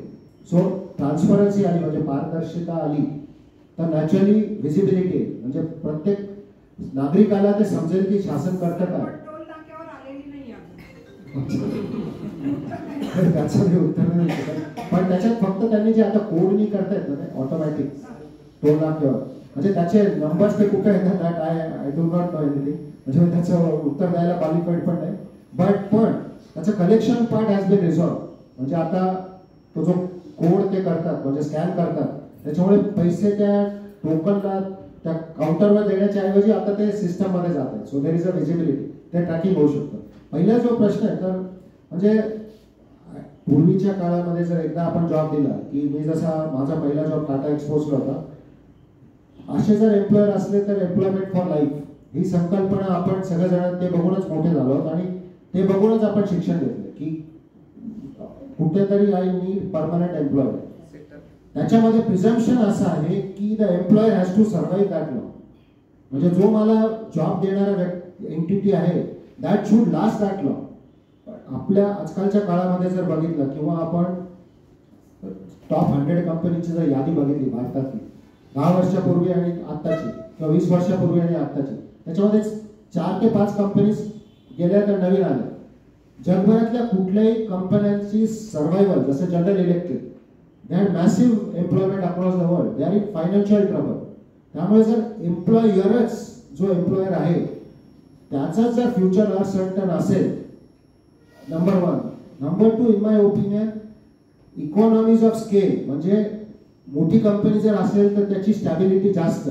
So economies of scale use to be a competitive advantage. in today's environment, economies of scale has become a liability. म्हणजे जेवढी कंपनी मोठी तेवढं त्यांचा रिस्पॉन्स टाइम जास्त, त्यांचे लेयर्सच एवढे अप्रूव्हल यायला जर त्यांना 6 महिने लागणार असतील, तोपर्यंत नवीन टेक्नॉलॉजी ते काय प्रोडक्ट मार्केटमध्ये आलं. सो पूर्वीच्या काळातली मोठी कंपनी असून तिथे आपल्याला परमनंट जॉब मिळणं, अनफॉर्च्युनेटली एम्प्लॉयर्सच असं म्हणजे they are unable to survive that लॉ. त्याच्यामुळे अनफॉर्च्युनेटली, कारण एक्सटर्नल एन्व्हायरमेंट मध्ये अनसर्टनिटी एवढी जास्त असल्यामुळे जॉब्स फॉर लाईफ ही संकल्पनाच आता ऑलमोस्ट नष्ट झाली. म्हणजे कुठल्याही क्षेत्रात घेतलं तर that is applicable. Financial services मध्ये आणि banks, they hardly retains people. एकदा बँकेत लागल्यानंतर ते रिटायर तिथनंच व्हायचे, पेन्शन तिथनंच व्हायचं. पण आता फिनटेक एवढे आले आहेत की बँकिंग इंडस्ट्रीमध्ये जर बघितलं तर they are in deep trouble now. कारण त्यांचे कॉस्ट स्ट्रक्चर टेक्नॉलॉजीवाले येऊन त्यांचा NBFCs are contributing about 40% of disbursement. आणि NBFC येतं कुठलं तर फिनटेक मधून. So the trends are moving in a direction where की आजूबाजूला चेंज एवढे जास्त होत आहेत.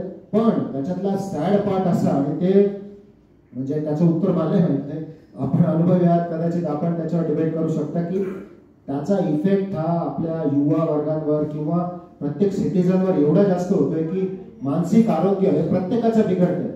आणि to make it worse, addiction to the screens, म्हणजे सोशल मीडिया आणि ऑलवेज ऑन द जॉब, म्हणजे इनसिक्युरिटी झाल्यामुळे की माझा जॉब राहील की नाही, त्याच्यामुळे त्याला कंटिन्युअस ईमेल बघावं लागतं.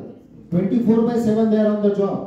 आणि मानसिक शांती गेल्यानंतर म्हणजे there is no end to it unfortunately. तर याचं म्हणजे ही फक्त रियालिटी, याचं उत्तर मला माहित नाही.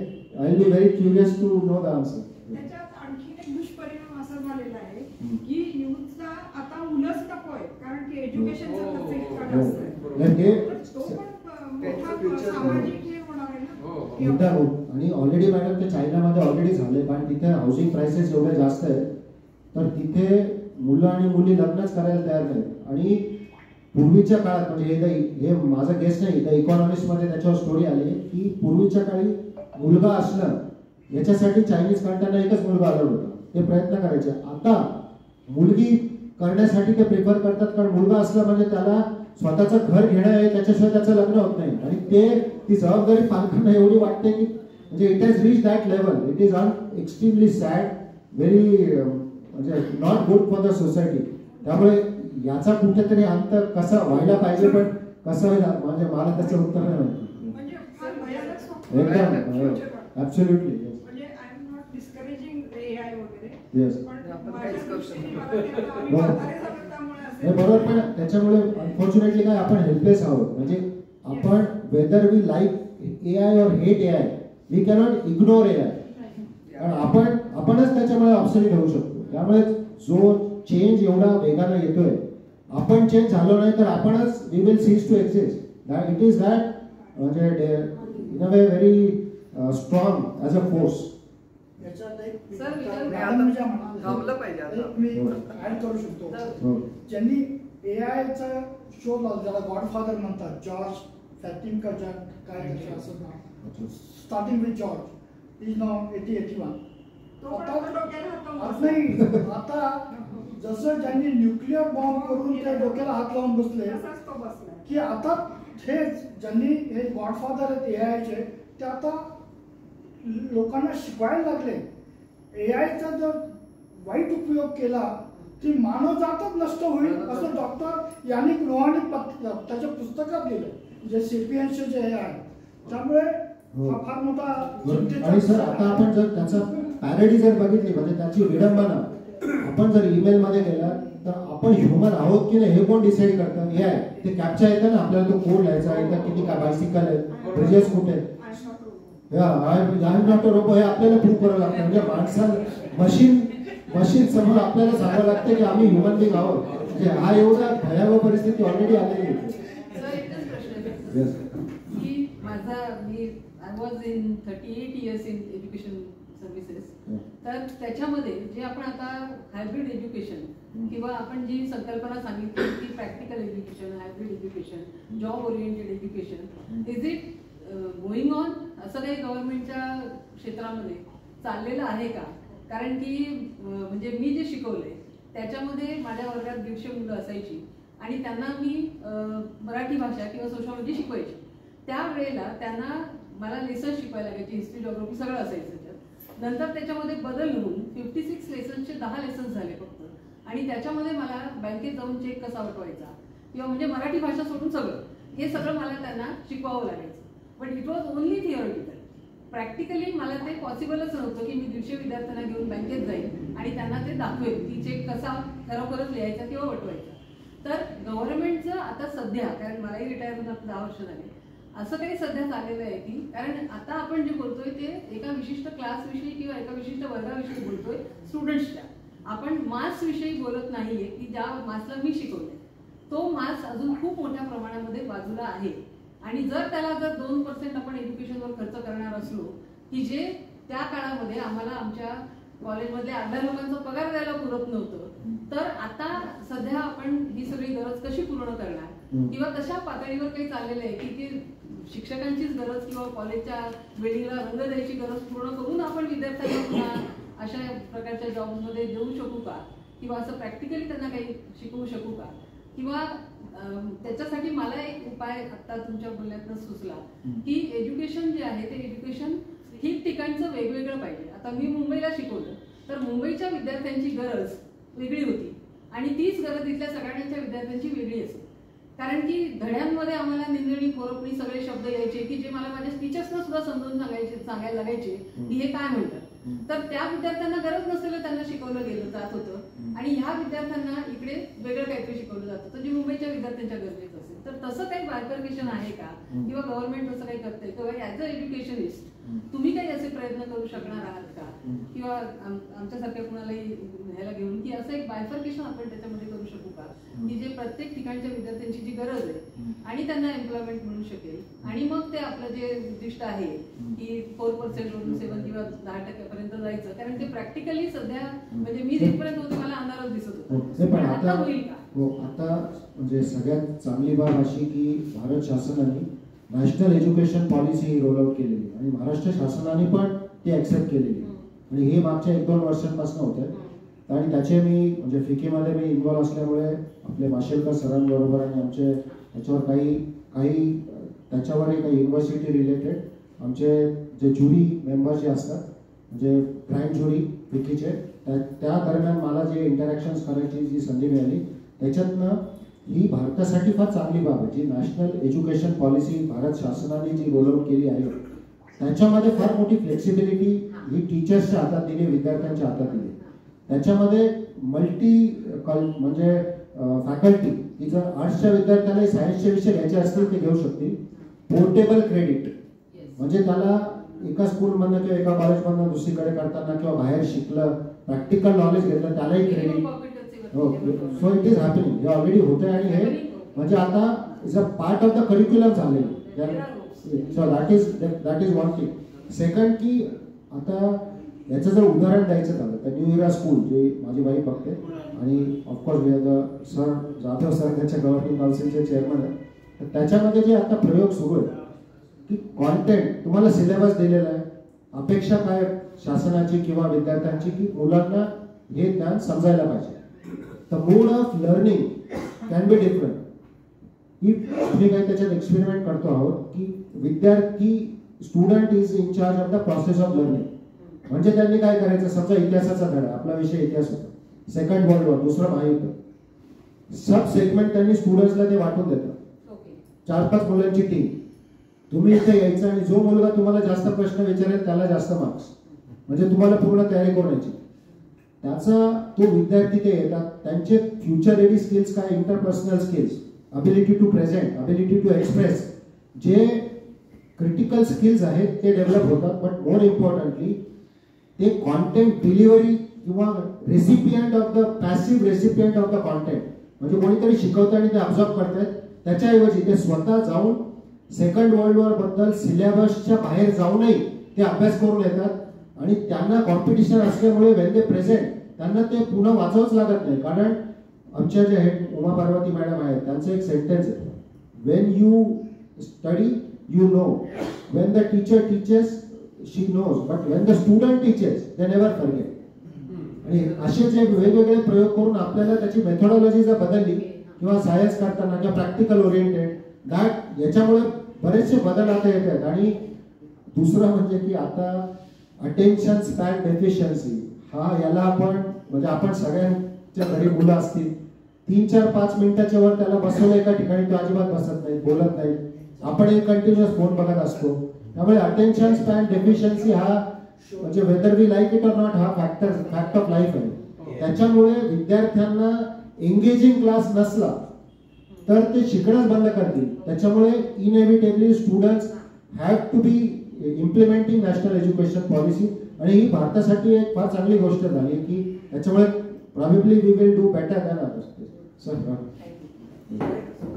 मी कॉलेजमध्ये जवळ 32 वर्ष सर्व्हिस केली आणि माझ्या सर्व्हिसमध्ये मला खूप असे सिद्ध जे कॉम्प्युटरायझेशन किंवा प्रॅक्टिकल ओरिएंटेड सब्जेक्ट हे जे आमच्या काळात नव्हते ते आम्हाला इंट्रोड्यूस करावं लागले. आणि ते करताना मी fortunately I was in practice, so I could do that, but most of them 99% were not in practice, so that was very difficult for them.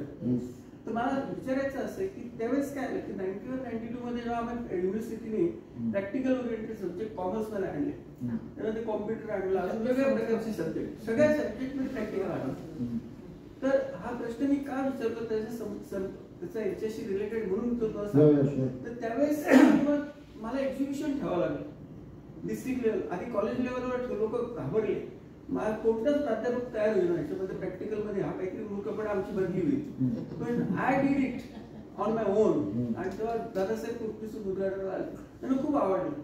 आणि मग नेक्स्ट वर्षी 94 मध्ये 25 वर्ष टीटीचे डॉक्टर वसंत पवार डिस्ट्रिक्ट लेवलवर आम्ही डिस्ट्रिक्ट लेवलवर ठेवलं. प्रॅक्टिकली मुलांनी केलं, प्रेझेंटेशन केलं, कॉस्टिंगचं कॉस्ट अनालिसिस केलं, पदार्थ बनवले, त्याचे सेल केला, पैसे त्यांनी घेतले. सांगायचं हेतू काय की प्रॅक्टिकल आल्यामुळे एक एक्सपोजर मिळालं मुलांना. नंतर मग आम्ही कॉमर्स लॅबोरेटरीज मी इन्स्टॉल केली. पहिली लॅब आमची युनिव्हर्सिटीमध्ये commerce laboratory research centre, I was in charge of that. तर मला आता या AI जे आलं आता इंट्रोड्यूस मी करते आता सगळ्या जगामध्ये. आता अमेरिका पण घाबरले, चायना एकदम आहे इन्फॉर्मेशन टेक्नॉलॉजी एकदम पुढे आणि चिप कॉस्ट मध्ये देते. तर आता या अशा प्रत्येक विषयामध्ये कोणत्या लेवलला AI आलं पाहिजे, विद्यार्थ्यांना कोणत्या स्टेजला ते शिकवलं गेलं पाहिजे, तर त्याचा हेल्प करून त्यांनी पुढे एज्युकेशन मध्ये त्यांची डेव्हलपमेंट केली पाहिजे. हा माझा बेसिक क्वेश्चन. सर त्याचे जो पहिला मुद्दा सर आपण म्हणाल ते एकदम बरोबर आहे की म्हणजे भारतासाठी किंवा जगातही सगळ्यात अवघड विषय विद्यार्थ्यांनी फ्युचर रेडी होणं हा सॉल्व्ह करायला इझी आहे. पण फॅकल्टीनी अनलर्न अँड रिलर्न करणं हा फार गहन विषय आहे. कारण त्याच्या म्हणजे इट्स अ माइंडसेट इश्यू की त्यांना आपण जर केलं नाही. सो अनफॉर्च्युनेटली आपण जर ट्रेंड्स बघितले, जसं मी विजयटाईचा विद्यार्थी, आत्ता जर त्यांच्या ॲडमिशन क्लोजर आपण नंबर्स बघितले तसं प्रायव्हेट इन्स्टिट्यूटमध्ये if the professor is future ready or has absorbed new skills or if the labs are state of the art किंवा त्यांचे प्रॅक्टिकलसाठी एन्व्हायरमेंट जर स्टेट ऑफ द आर्ट असेल तर students are going towards the institutes which are well equipped and which can make them future ready. So हा trend already demand सप्लायमध्ये यायला लागलाय. आपण सर आपल्याला म्हणजे न्यू इयरमध्ये आपण आहात इन्व्हॉल्व. आपण न्यू इयरमध्ये मॅडम तो आपलाही प्रश्न होता की what we are doing is की टीचर आपण जर असं एक्सपेक्ट केले की एका वर्षामध्ये सगळ्या शिक्षिका AI शिकू शकतील तर ते प्रॅक्टिकली इम्पॉसिबल आणि सगळ्यांनाच त्याच्यात गती असेल असं नाही आणि असणं शक्य पण नाही. आपण तसं अपेक्षा करणे चुकीचं आहे. So what we have created is AI interns. म्हणजे को पायलट इज द मॉडेल की ज्या टेक्नॉलॉजी येतात त्याच्यातले एक्सपर्ट तुम्ही फॅकल्टीमध्ये आणा, फॅकल्टीला ते ट्रेनिंग करतील आणि फॅसिलिटेटही करतील. So that could be a practical way out. जसं आपण करतो आहोत की जसं न्यू इयर स्कूलमध्ये काही क्लब्स आहेत, जसं arts club as an example or fine arts club. AI tools वापरून can they create a sculpture, can they create a drawing, can they create something creative. त्याच्यामुळे काय होईल, ज्याला त्याच्यामध्ये कला अवगत आहे तो जर AI टूल वापरून जर त्याच्या कलेला वेगळ्या पातळीवर जर नेऊ शकणार असेल that person will be called by the lot of employers, lot of people, आणि त्याला जास्त संधी उपलब्ध होऊ शकते.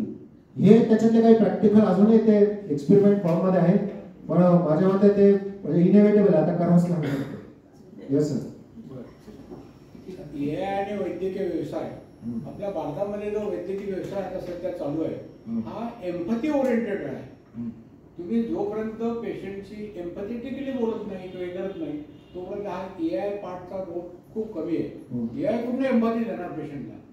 त्यामुळे आपली जी सिस्टीम आहे ही सिस्टीमच सगळ्यात बेस्ट आहे. म्हणजे ड्रग्स पेक्षा empathy is more important than anything else.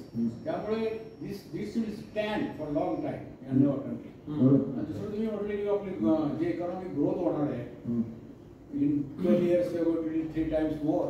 That is a natural growth. Government has no role to play in this. This is not because education is worldwide is available and people like you are financing the students. So this is going to be a natural growth. नाही पण त्याच्यात नाही perfect. आधी दुसऱ्या part sir की growth जी आहे तर if we see the rate of growth of various countries including the modern countries they are not as at par with the US. म्हणजे more number of people they are younger age. Yeah. That is the correct because India is the youngest nation of the world. आणि ते असल्यामुळे unlike Japan, unlike China की जिथे median आहे 40च्या वर आहे, भारताचं मीडियन आहे 29 आहे. त्यामुळे आपला रेट ऑफ ग्रोथ जो आहे आणि त्याच्यामुळे इकॉनॉमीची पुढच्या 12 ते शॉर्ट पिरियड मध्ये 6 ट्रिलियन ऍड करण्याची जी क्षमता आहे ते दुसरा असा कुठलाच देश नाही की जिथे अशी एक्सपोनेन्शियल नाही पण एक्सेलरेटेड ग्रोथ होणार आहे given the human resources as you have rightly said. त्याच्यामुळे that is a unique opportunity for our youngsters. आणि दुसरा पार्ट तो एम्पॅथीचा सर आहे 100% ॲग्री त्याच्यात. म्हणजे आपण जर छत्तीसगडमध्ये माझी आत्या आहे शी इज अ गायनेकोलॉजिस्ट आणि त्यांचे हजबंड एमडी मेडिसिन आहे तर त्यांच्या सरकारचा टेलिमेडिसिन हा एक त्यांचा प्रकल्प आहे आणि शी इज इन्व्हॉल्ड इन दॅट. त्याच्यामध्ये त्यांना हेच आढळतंय की पेशंटनी डॉक्टरना आपण जसं एम्पॅथी म्हणताय पेशंटनी त्यांना विचारपूस केली, त्यांना विचारलं काय खातोस काय नाही, त्याच्यामध्ये 90% त्यांना इफेक्ट जास्त जाणवतो आणि टेलिमेडिसिन ते करू शकत नाही. सो मशीन डायग्नोस्ड और मशीन ट्रीटेड और AI और रोबोट ट्रीटेड माझ्याही मते आय अग्री विथ यू 100% की याला हे फ्युचर असू शकत नाही. AI assisted empathy could be one way की त्याचे आणखी डिटेल्स काय म्हणजे तो डॉक्टरशी समजा 6 महिन्यात एकदा दोनदा भेटत असेल पण त्याच्या सोशल मीडियाला स्कॅन करून AI जर सांगत असेल की याच्या घरामध्ये काही वाईट घटना घडली किंवा याच्या मुलीचं लग्न आहे किंवा यांनी फोटो टाकले की याचा नुकताच प्रमोशन झालंय. जर एम्पॅथी आपल्याला आता 2%, 5%, 10% मिळत असेल आणि त्याच्यासाठी जर अजून काही टॉकिंग पॉइंट्स AI देऊ शकला तर empathy enhancing AI tool can probably be one of the solution to that. Artificial इंटेलिजन्सचे गॉडफादर जनक त्यांचं नाव आहे जॉफ्री हिंटन. ते जवळपास 80 वर्षाच्या आसपास आहे. 50 वर्ष त्यांनी लॅबमध्ये घालवली आणि हे क्रिएट केलं. स्कूलमध्ये प्रायमरी आणि सेकंडरी स्कूलमध्ये मॅन्डेटरी करता येणार नाही का? दुसरा प्रश्न असा आहे की जे स्कूलचं टीचिंग हे डिग्रीज आहेत म्हणजे BEd, DEd किंवा असे जे बेसिक डिग्रीज आहेत तर त्याच्यामध्ये AI टूल्स वापरण्याचा उपक्रम जर का त्यांनाच AI टूल्स वापरलेले शिकवले BEd, DEdच्या एज्युकेशनच्या लेवलवरती तर मग ते ऑटोमॅटिकली झिरपेल आपल्या बेसिक तर ते करता येणं शक्य आहे का? त्याच्या व्यतिरिक्त सर असं एक प्रश्न होता की लहानपणी जसं म्हणजे कॉम्प्युटरचा क्लास असायचा की कॉम्प्युटर ऍज अ सब्जेक्ट असायचा तसा AI हा सब्जेक्ट आपण आणू शकतो का आणि त्याच्यावर ग्रेडिंग होऊ शकतं का? आणि व्हॅल्यू एज्युकेशन बेस्ड AI म्हणजे सायमल्टेनियसली एका ठिकाणी आपले व्हॅल्यूज आणि how to integrate with AI हे एकत्रीकरण आपण करू शकतो का म्हणजे for primary and secondary schools? त्याच्यात मी आधी सेकंडरीच म्हणजे even though your question is not about tertiary पण मी IIIT नागपूर जे संसदेत जे पास झालेलं नॅशनल इम्पॉर्टन्सची जी इन्स्टिट्यूट आहे ती ओन बाय सेंट्रल गव्हर्नमेंट त्याच्या मी बोर्ड ऑफ गव्हर्नर्सवर आहे मागच्या जवळजवळ 4 ते 5 वर्षांपासून आणि ते IIIT असल्यामुळे as the part of POG आम्ही मागच्या 3 वर्षांपासून AI आणि रोबोटिक्स कोर्सेसना अप्रुव्हल देतो नवीन courses which are very specific to machine learning, AI, robotics specifically, तर ते टर्शरी लेवलला होतं. प्रायमरी आणि सेकंडरी लेवलला त्याच्यात दोन भाग आहेत की आपलं जे शिक्षण प्रणाली जी आहे, हायर एज्युकेशनमध्ये डीम्ड युनिव्हर्सिटी झाल्यामुळे ऑटोनॉमी आली. तिथे त्यांना कोणी विचारणार नाही, तुम्ही तुमची या डिग्री प्रदान करणार, तुमचा सिलेबस तुम्ही ठरवणार, कोर्सेस तुम्ही ठरवणार. हे प्रायमरी आणि सेकंडरीमध्ये आलेलं नाहीये आणि ते येणं अवघड आहे, कारण त्याच्या कॉमन एंट्रन्स एक्झाम जे असतात त्यामुळे त्याला डिसिप्लिन असणं गरजेचं आहे. त्यामुळे सिलेबस काय शिकवला गेला पाहिजे हे स्टेट बोर्ड, म्हणजे महाराष्ट्र शासनाचा स्टेट बोर्ड किंवा CBSE, ICSE हे बोर्ड्स डिसाईड करतात. त्या बोर्ड्सना naturally, because it's a policy making institution, lots of layers in that, there will be always delay from what the new reality is. So can it happen quickly? No. Will it happen? Absolutely yes. Given that second part, की जर AI जास्त आपण primary सेकंडरीला जर overuse झाला, काहींचा आक्षेप हा पण आहे आणि तो आक्षेप रास्त पण आहे की are we thwarting, are we chopping off the cognitive skills of the students for critical thinking and higher order thinking. ते पण त्याचा पण विचार करणं गरजेचं आहे. कारण जर आपल्याला जसं कॅल्क्युलेटर आलं, जर आपण मॅथ्स न करता जर कॅल्क्युलेटरवर सॉल्व्ह केलं किंवा कम्प्युटरवर सॉल्व्ह केलं, so probably learning part of partial disability of learning हा काही जणांचा आक्षेप आहे. त्यामुळे त्याचं एक्झॅक्ट मिक्स करणं गरजेचं आहे. हॅव्हिंग सेड दॅट, B.Ed आणि D.Edला आपण जे म्हणताय that is a basic starting point, पण त्याच्यामध्ये going forward in my opinion की आज AI रोबोट आहे, पुढच्या 5 वर्षानंतर अजून काही येईल.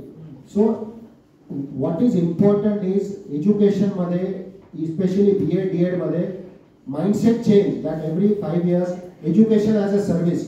B.Ed डिग्री किंवा D.Ed डिग्री ही एक वन टाइम न राहता it has to be a subscription model. तुम्ही परत या, जसं जाधव सर म्हणाले की कम्प्युटर त्यांना शिकवायला लागले, सर प्रॅक्टिसिंग होते म्हणून अकाउंटिंगचे नवीन प्रॅक्टिसेस, ऑडिटच्या नवीन accounting guidelines, he could teach the student, but not everyone can.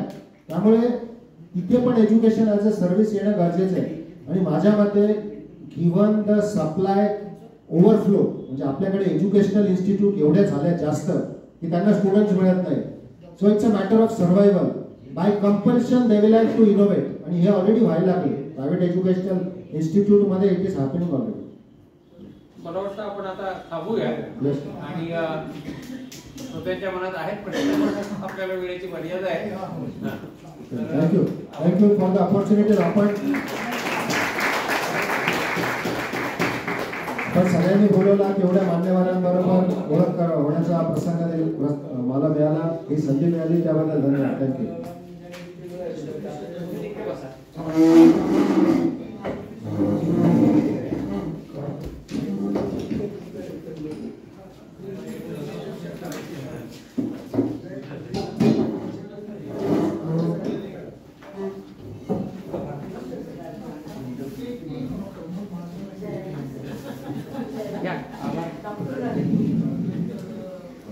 मित्रांनो, शिक्षण क्षेत्रातील क्षितिज, आव्हानं, संधी, आर्टिफिशियल इंटेलिजन्स, रोबोट्स या सर्व गोष्टींची माहिती श्री अजय बोरा साहेबांनी आपल्याला अत्यंत चांगल्या रीतीने दिली. त्याबद्दल त्यांचं खरोखर अभिनंदन करूया. Sir, you are really very knowledgeable. Hats off to you. Thanks for sharing your knowledge. तुमच्यासारखी हुशार लोक खरं म्हणजे गव्हर्नमेंटच्या ॲडवायझरी बोर्डातच मी मिसेस रंजना पाटील यांना विनंती करतो की त्यांनी आपण प्रदर्शन करावं.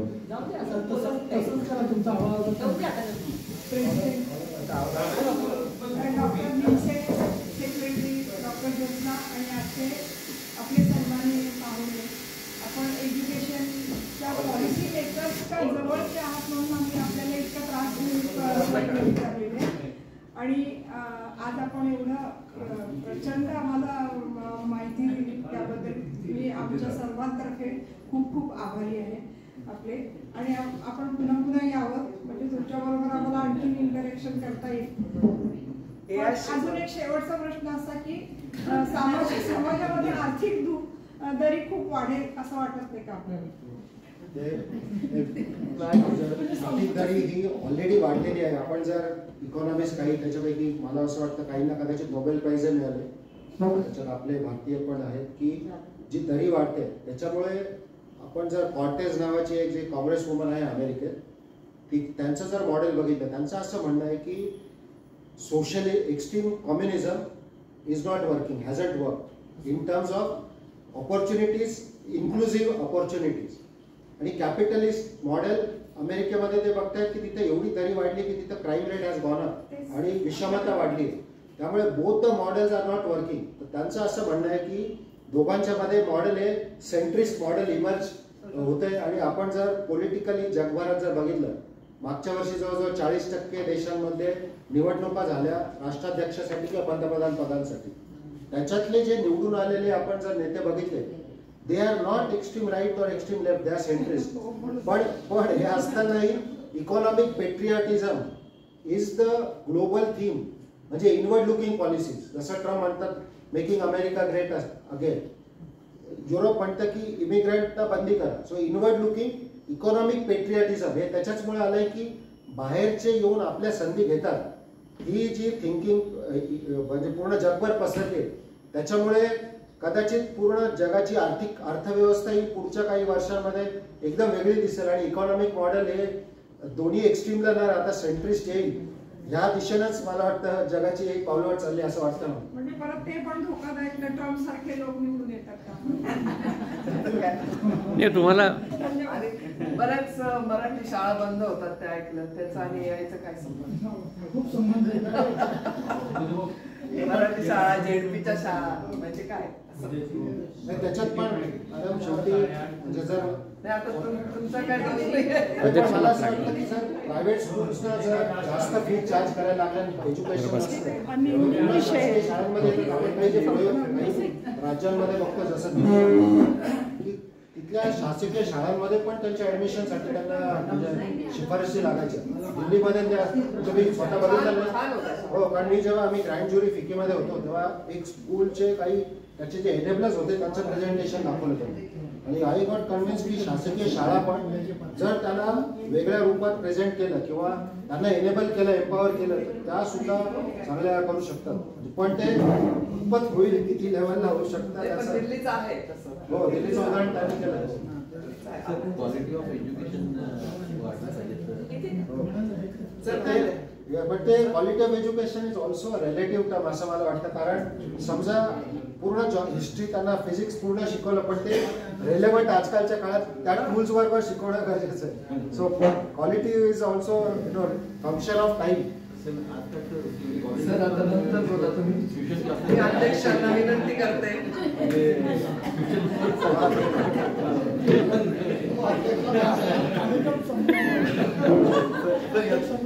चीफ गेस्टना बुके देऊन सत्कार करावा. तुमचेच असतील. द्या.